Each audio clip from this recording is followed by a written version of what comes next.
Well, he says, you know, it's written all over your face. You're afraid of going to a seance. But he says, I know you. He says, you're going to come. And then he started telling me how brave I was when I was aboard ship, you know, different things. He says, you're not the same man. You've changed. You're chicken. That's all I needed to hear. I said, when do we go to a seance? So one Saturday evening, we were in the place. It was the very first time. Very beautiful place. A medium was a lady. She had a gorgeous new home in Montreal. And there were about 20 invited guests there, which I was one of them. And she communicated with the spirits for there's different people there. And they were telling them what the spirit said. One man said, I would like to talk to my friend that died 6 months ago. But I don't want him to appear. Just want to talk to him. Because he says, I don't trust you talking to my friend for me. So the medium says, let me inquire of the spirit. Yeah, the spirit will talk with you. And that big masculine voice was heard in the place. It says, hi Frank, it's nice of you to ask for me to talk with you. And they had a little chat. And after it was over, Frank says, this is the greatest thing on earth, to be able to talk with the spirits of the dead. Then the medium said, we have a very special surprise tonight for you people. A spirit will manifest itself openly here in a few minutes. And it's like a big gust of wind hit the building. And right through the wall. Now the lights weren't terribly bright, but they were like living room lights. A couple of floor lamps and maybe some of these. And that translucent being seemed to come right out of the wall. How did you feel right at that moment? It's almost like my heart stopped a little bit. You know, very weird feeling. So it was a lady in a beautiful evening gown, soaring. And she said to Mary, my dear sister, you are so wonderful to have asked for me. And Mary fainted and fell right off her chair on the floor. And a couple of guys jumped up and picked her up, and straight gone. And that was the beginning of it. That's how you got into it. Yeah, that's the way I got into it. After a while, you see, there's something interesting about the human mind. You can adjust an awful lot of stuff. You can adjust to a lot of things that would terrify you to begin with. After a while, they become common and ordinary. So you mean contact with the supernatural can become commonplace and ordinary and doesn't bother anybody? Yeah. In other words, the more that you do it, you're not uncomfortable. That's right. It's just not an uneasy feeling. Yeah. So how did you feel about it? Then I got into a secret society that worshiped the spirits, you see. Well, now how is that different from the seance, Roger? It happens that the seance are not involving in many ways.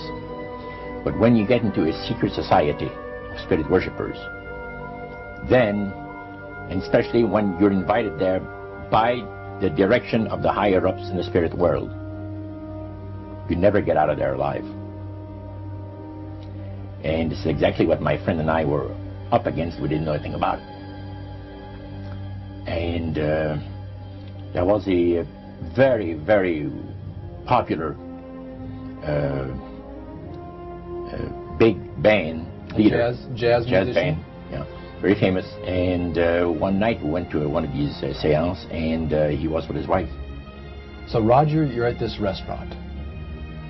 What happened? We sat there, and we had our favorite alcoholic beverages, you know. And as we talked,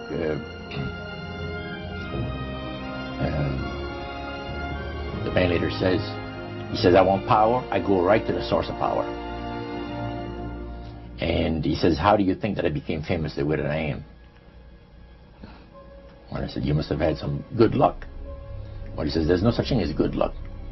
He says, there's either some power working for you somewhere, or you don't get ahead in this world.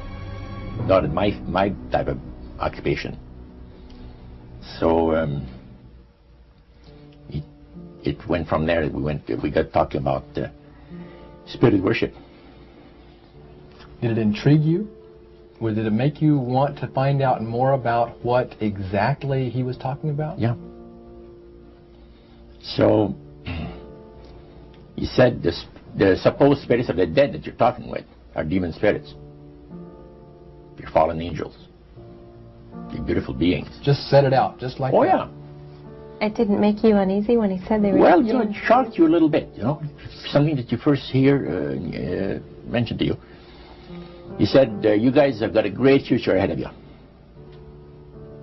Because we've been told, the high priest of our society, secret society, has been told that the master has very special plans for you too. Now, what did he mean by the master? Satan. And we were interested to hear more about it. And he told us, he says, look, we worship spirits.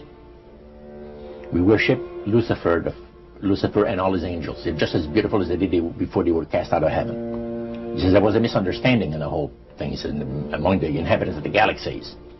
And he says our master was misunderstood. And God did not bear with him like he does with people that make mistakes today. So we're in a warfare, good against evil.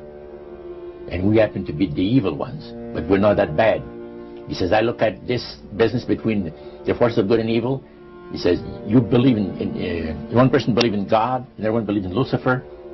It's like politics.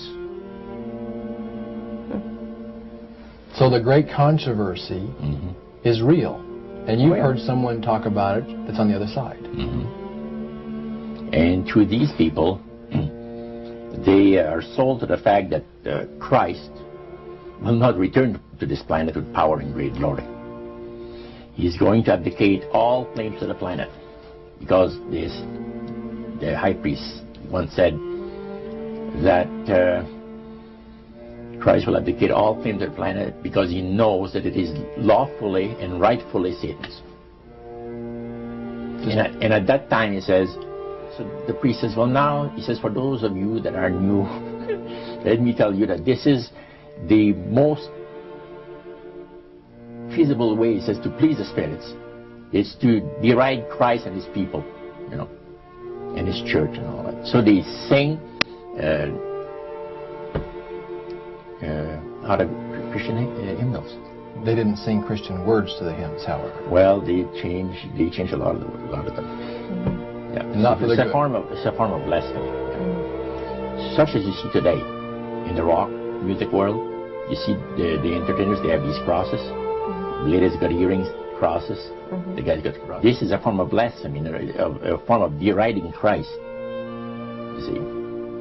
Spirits cause the people to do that, to find pleasure in wearing this type of emblem, which is the cross is the emblem of the crucifixion of Christ to the Christians.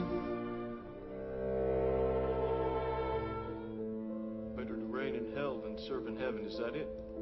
Why not? I'm here on the ground with my nose in it since the whole thing began. I've nurtured every sensation man has been inspired to have. I cared about what he wanted, and I never judged him. Why? Because I never rejected him. In spite of all his imperfections, I'm a fan of man. I'm a humanist. Maybe the last humanist. Who, in their right mind, Kevin, could possibly deny the 20th century was entirely mine?